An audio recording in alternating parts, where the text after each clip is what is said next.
Marie-Madeleine, là on est dans une exposition itinérante du pasteur Henri Lindegarde, faite il y a déjà un certain nombre d'années, qui évoque différents moments de la Bible, en particulier de l'Évangile. Comment est-ce que vous, en tant que protestante, vous réagissez à ces représentations? Je réagis tout à fait bien. Ces dessins sont un peu géométriques, mais ce doit être son style.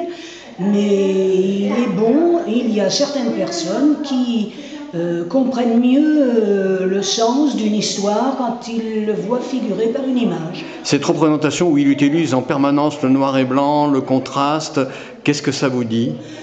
Ça me dit que Jésus est venu nous apporter la lumière et que nous sommes un petit peu dans l'ombre, et tant qu'on n'a pas adhéré à la parole du Christ, au message de ce que sa personne représente,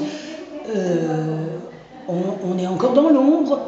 Pour parvenir à la lumière, il faut avoir une pleine compréhension de ce que Jésus était et de son message.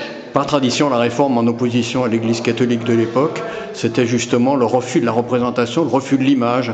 Est-ce qu'aujourd'hui, plus de 5 siècles après cette réforme luthérienne, on peut avoir un autre regard en tant que protestant sur l'utilisation de l'image et de la représentation graphique? Oui, parce que autrefois les protestants n'étaient pas pour les images parce qu'ils ne voulaient pas que ça devienne des idoles.